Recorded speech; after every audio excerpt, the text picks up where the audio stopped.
After the falling of Jordan Grand Prix in 2005, the team would find itself under two owners for the next 3 years. First Midland and then Spiker proved unsuccessful ventures. But in 2008, they would finally get a buyer in the form of the Force India Group. In 2008, it was a baptism of fire, scoring 0 points on their way to last in the championship. 2009 would see a big improvement, scoring their first points and finishing P9 in the championship. In 2010, with Liuzzi and Satil at the wheel, a massive gain, up to P7 in the championship with 68 points. And in 2011, Paul di Resta would join Satil alongside, and they would go on to have an incredible season. Finally, Force India were looking like a solid midfield team, getting P6 in the championship with 69 points, improving on their previous year's tally. With Nico Hulkenberg being promoted from reserve driver in 2012, they would break the 100-point barrier, again taking P7 in the championship. Then on to 2013, di Resta and Hulkenberg, P6, their highest ever finish. And then 2014. Checo Perez joined Nico Hulkenberg from his brief foray at McLaren and instantly proven a success, scoring the team's first ever podium in Bahrain. Though they couldn't improve their championship position of 6th, the gains were clear and they would reach their highest ever points total in 155, once again taking 6th. In 2015 would see another podium for Perez and a bucket full of points for Nico Hulkenberg, though his maiden podium still avoided him. They would rise to P5 and 136 points. 2016 would see a further 2 podiums from Perez, taking his tally to 4 with the team, every one they'd ever scored, and they would finally reach the head of the midfield in P4 with 173 points. Now, with just the 3 big teams ahead of us, just the championship and the win remain on their list. Let's see what we can do about that. Well, hello everybody and welcome at long last to my F1 2017 career mode. As you would have seen from that little intro, we will be driving for Force India this year. Should be a bit quicker to get to the front than our Sauber career mode last year. I'm going to be doing the commentary after the fact rather than live commentary. That means I can get through the episodes a bit quicker. As for the settings that we're going with Sergio Perez for our teammate. We're going to be doing 3-stage qualifying, 50% races, and the AI level is going to be on 90. That's where it's most competitive at the moment. We can always turn it up as we improve in the game. But let's get straight into the little intro cutscene for this career mode.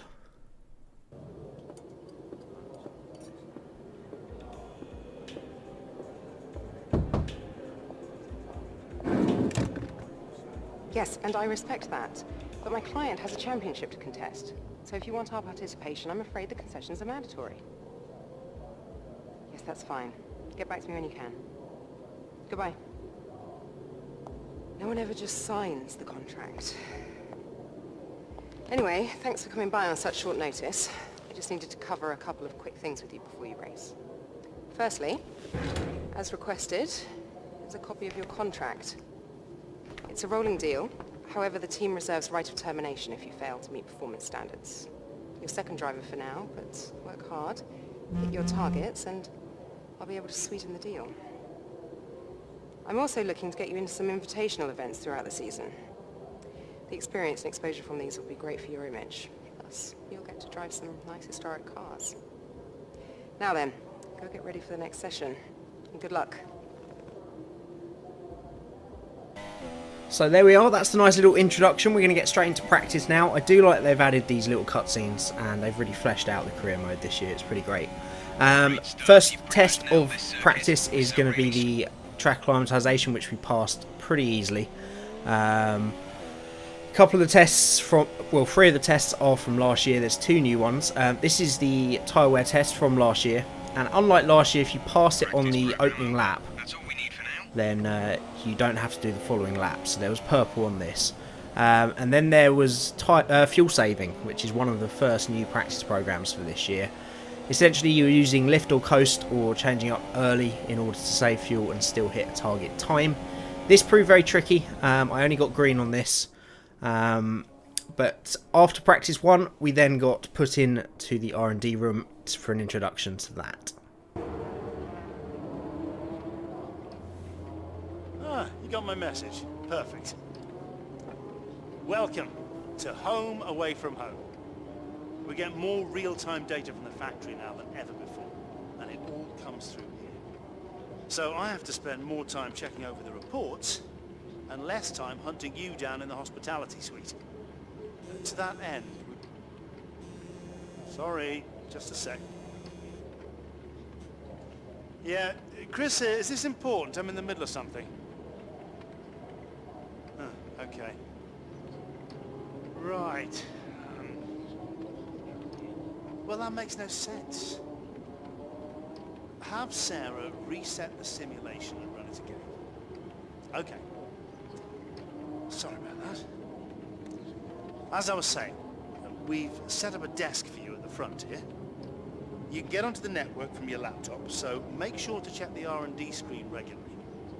And let us know how you want to use the data that we've collected over the weekend and through the practice programs.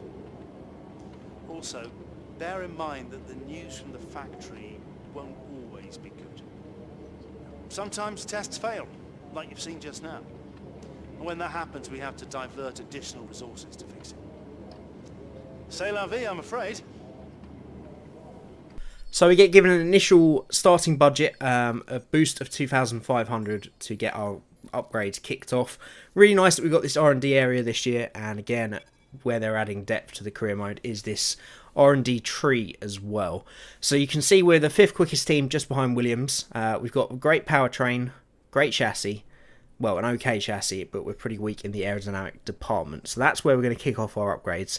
We're going to upgrade the wind tunnel efficiency. This means that upgrades will cost 10% less, and then we're going to increase the quality control, which essentially means there's less chance of the parts failing, and our first major upgrade is the front wing. So parts can fail this year, and then you'll have to spend extra resource points to get them back. So that's our first major upgrade, the front wing plane, and then we're just increasing the efficiency and the quality control of the aerodynamics department. On to practice 2, and we're on a qualifying run, practice run, and we lose it on exit and take off the front right wheel.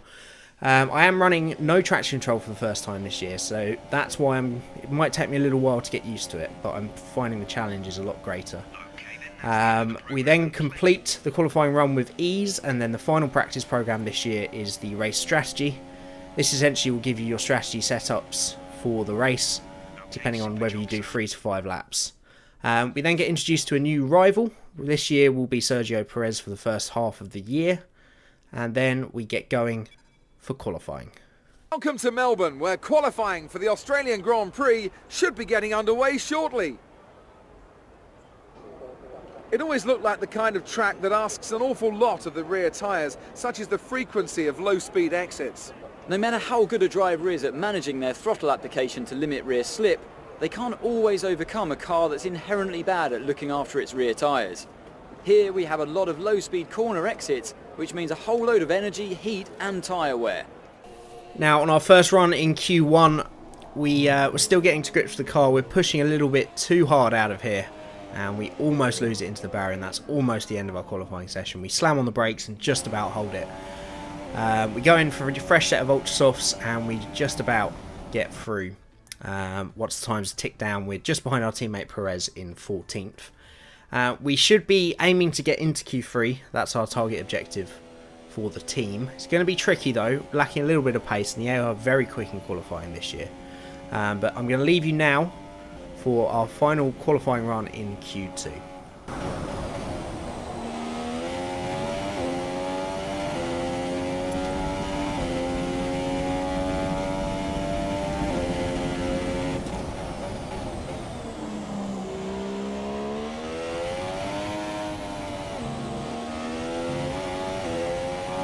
If we don't get into 10th or higher, we won't progress to the shootout. Give it your best shot. We're falling down the field. You've dropped to P13.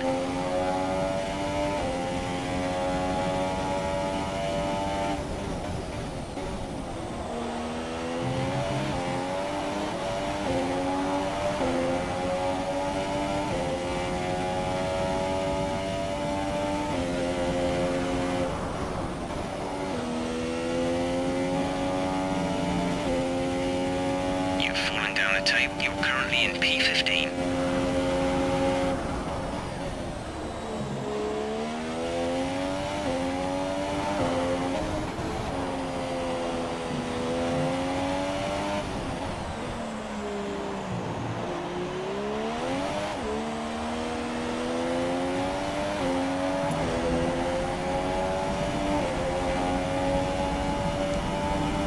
We lose a bit of time towards the end of that lap, but we end up 13th. We don't get through to Q3. Sergio Perez putting in a stellar lap at the end to be the sole force India representing Q3. It's a pretty tricky session. I'm pretty happy with 13th though. We're nicely on pace with the midfield. I'm feeling at home with the car. Say, just still trying to find the limits with the traction control off. But I'm sure that will get better as the season goes on. But let's see the intro for the race now. Today's race, of course, not simply the start of a new season, but the start of a new kind of Formula One. Anthony Davidson, great to have you with us once again. This is a big moment for the sport. Big changes to the technical regulations. The potential, perhaps, to give us the biggest shake-up since 2014. Very different cars visually and, fingers crossed, much faster as well. Good thing then that combined these teams put in just a shade over 13,000 kilometres on the clock during testing. The cornering speed of these new machines is absolutely unbelievable. How many lap records are still held by Michael Schumacher from 2004? Well, on the right day, on the right tyres, we might just be threatening them this year. Wider tyres, wider cars, more downforce. I have to say they look great, and the qualifying spectacle is undebatable. Now the big question remains, can they follow? Can they race? Or have these new rules gone too far? So the strategies available for this race is a 1 and 2 stop. The 1 stop looks pretty favourable. The tyres are very, very durable this year. So we should be able to do the 1 stop without any problems. But we are on the grid then in 13th, looking to get some points in the opening race. And the 5 lights lighting up now. And we're underway for our 2017 season. A pretty good start. Second phase a lot better than Carlos Sainz in the Toro Rosso alongside us. We've got 2 Haas's ahead. We're going to look down the inside into turn 1. We get them with ease and we get Hulkenberg on the outside round turn 2. And we're directly behind our teammate now, Perez, after just 2 corners. We have a look down the inside into turn 3, just about avoid Verstappen. Have to back off a little bit. Perez getting very aggressive down the inside. We try and hold it around the outside going into turn 5 now. And Perez just about holds the line and we have to concede. But an incredibly good start up to P9. And all the cars around us are on the ultra soft tyre, don't forget. So we were feeling good. We think that the people on the ultra softs are going to be doing a 2 stop, so we're in a great position. If we can hold on to them, then that would be great. We do notice at this point that for some reason it's underfueled us by 4 laps. I forgot to check that. So we have to go into lean mode, and immediately we're fuel saving all the way through the race. Into lap 8 now, and Perez and Verstappen come together just ahead of us. Perez trying to make a move down the inside of Verstappen. We're going to see that again now. He gets in the toe. Going down into turn 3. Makes a move down the inside of Verstappen. Massa proving a roadblock throughout the first 7 or 8 laps, which allowed us to keep up with everybody. Perez, again, like we tried to do on lap 1, tries to hold it around the inside. And then there's contact between the rear right of Verstappen and the front left of Perez. And he's lost his front wing, and that's his race pretty much ruined. On to lap 10 now. A lot of cars are pitted that seem to be doing the 2 stops. Raikkonen is one of them that's just pitted. We're up to P5 at the moment. We've got a few more laps to go to our stop. But Raikkonen now is going to come down the outside of us, inside of us even. And we really have no reply for him. It looks like I just let him through there. That was me honestly trying to outbrake that Ferrari. The AI is so much more aggressive this year, it's ridiculous. And it's great. It's great to see there. They've always been good wheel to wheel, but they've sometimes lacked when trying to overtake and being aggressive into corners, and they've definitely improved that this year. As we go on to lap 12, we're actually up into P3 now, as more cars have pitted, made their first stop. Bottas, who has made a stop as well, has just gone past us on the hang straight, but there's no problem. We're not really fighting the Mercedes, the Red Bulls or the Ferraris today. If we can get some decent points, 7th, 8th or 9th, we'll be pretty happy. But at this point, we're just trying to look after our tyres until our pit stop now on lap 13. We're going to go on to the soft tyres, our only stop of the race. Only planned stop, anyway. And we're going to come back out. This race was really a tale of two halves. There's people that are doing 2 stops and those that are doing 1s, and I'm not sure why the AI really went for 1 stops, as we almost lose it out of the pits. Just keep it under control as we exit back out in 11th place. Massa just ahead of us there has got 1 more stop to make, so I'm feeling pretty confident at this point that we can get some decent points. Now as we go on to lap 20, we're up to 8th as a few more cars have made their one and only stop, and we're just chasing down Massa, who we suspect at this point is on a 2 stop, but we're not sure. We've finally done our allocation of fuel saving. It was about 18-19 laps of fuel saving, and eventually we got back into the green. But Massa comes in for his 2nd stop, and the AI have just really made too many mistakes. Well, too many of them have gone on to 2 stops this race, and that's really just allowed us to keep pace. We could keep pace with them, basically. There was no need for them to do a 2 stop, and that's just gifted us 7th place. But on to lap 23 now, and Sebastian Vettel's engine lets go from 2nd place in the Grand Prix. He is going to be out, but the knock-on effect of this is that a safety car is now called on lap 25. And I'm pretty unsure what to do here, because there's a lot of 2 stoppers that are going to be on quicker tyres that are going to be able to cruise up to the back of us. So I make the decision that it's going to be better to stop on the ultras. We should come out around about where those 2 stoppers are, and then we at least have the tyres to race them until the end of the Grand Prix. But this is where the problem of the entire race happens, and the first big bug I've seen in 2017 apart from online, as we rejoin just behind Magnussen in 12th. The problem is that the safety car came in the lap after it came out, presumably so that we could then finish the race. Presumably it calculated that it was pretty near the end of the race. But we'll get to that in a minute. Perez has just gone off there as we all bundle up to try and get past the safety car, as it hasn't yet picked up the leaders. What happened with Perez is incredibly strange. As you see here, safety car straight, it's just taken out Perez. It's really got a problem with him. But Mylander in the safety car clearly doesn't like Checo, because he's just made a beeline for him there. He's smashed him on the front right wheel, and that's Perez losing his front wing for the 2nd time this race. But you'll see here on lap 27, the safety car is now coming in, and we have not caught the train yet. And this is a big problem for us, because we only pitted because we thought we'd all be bunched up and there'd be cars on much quicker tyres all around us. As it turns out, no. We were never allowed to catch the safety car, and we've actually been released now halfway through lap 27.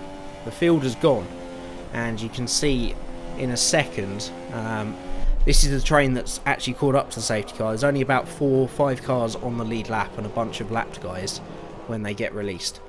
So this has destroyed our race pretty much. And on lap 28 we're pretty angry, but we can still see points. We've got Stroll and Magnussen ahead of us. And we've got the quicker tyres, and we're going to go up the inside of Stroll into the penultimate corner. And we make the move stick, and that is into the points scoring positions. Nicely up the inside, just about got the braking zone right. Little bit of contacts, but we're okay. On to the final lap now. 1 more points position is still in our sights. Magnussen, we think about a move down into the left and right hander. It's a bit too high speed to be risking it at this point of the race, but we keep in the tow, and we're going to make a move down the inside, just about stop in time to avoid contact, and we get a better drive out of that corner with our ultra softs and take the position. You can see here again just how close we got, and we had the better traction to just see out Magnussen 2 corners from the end. But as we cross the line now, we are going to take P9, 2 points on debut. We couldn't have asked for more really before the weekend and seeing our qualifying pace, but it's a bit of a shame considering that we should have taken 7th if it wasn't for the safety car. Jolyon Palmer getting his first points of the year. Lewis Hamilton takes the win ahead of Raikkonen and Bottas. But 2 points from our opening weekend. The pace was good, and I think we can definitely fight at the beginning of the midfield. So everything looking good. A great first race. The safety car bug is something that needs to be sorted out though. That happened a couple of times last year, where it gets released before the field is caught up, and you get left in low man's land. I have also had a bug with it where it kept giving you penalties because you haven't caught it up, but you never get a chance to. But we now get an offer to go drive a classic car then. He's going to let you drive some of his cars. Well, not quite my cars, per se. It's a mere detail. You know, I'd really rather be down there racing them myself, to be honest. I'm actually quite handy behind the wheel, but it's the downforce, those lateral Gs, you know? The old neck can't really handle it. So I need a pro. And that's where you come in. We run in a bunch of events throughout the year. Time trials, races, all sorts. And I have it on good authority that you have the ability and temperament to do well in these. Make our business look good, and most importantly, bring the cars back in one piece. So consider this a formal invitation. I'll see you at the track. So this, of course, is the big addition to this year's game, and in my opinion, the best thing about this game this year is the classics. They are just such great fun to drive. They sound amazing. Our opening preference is between the Overtake Challenge in the Williams 96 and the 2006 Renault. I adore the 2006 Renault, and I adore Suzuka in this car. And for this, I'm just going to give you the pure, unadulterated audio to listen to the awesomeness.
We come across the line then to win our opening classics race. I adore this car. I've done so many laps of this already at Suzuka. It's pure bliss. The sound is incredible. But that is going to be the end of our opening career mode episode then. Let me know what you guys have thought of it. Let me know how you think we can do in the opening season. Obviously, I've been doing a post-commentary for the first time this year. It's just going to allow me to record more freely. That was the problem why it was such slow upload last time, was you've got to be in the right mood to both play the game and have the concentration levels to commentate. So hopefully this is going to enable me to get the episodes out a bit quicker. Hopefully you've enjoyed it this way. If you do like the post-commentary, the live commentary, sorry, and prefer to see that back, do let me know. It just means the episodes are going to be a lot slower. But hopefully we're going to be able to get through a full career this year. That's what I'm hoping anyway. And I'm loving this game so far. There's a lot of bugs online and a few single player ones that I've picked up on. Hopefully they're going to sort them out soon. But that's going to be it from this career episode. We shall be back again hopefully on Wednesday with the second episode. I'm going to try and keep 2 to 3 uploads for the first few weeks at least. There is co-op career mode coming with Rage as well. And we're going to be doing some more live streams, multiplayer. Keep check of Twitter to see when they're going to be. If you're new to the channel, do hit that subscribe button as well, and leave a like if you enjoyed the video. And until next time, till round 2 in China, I'll see you again very soon.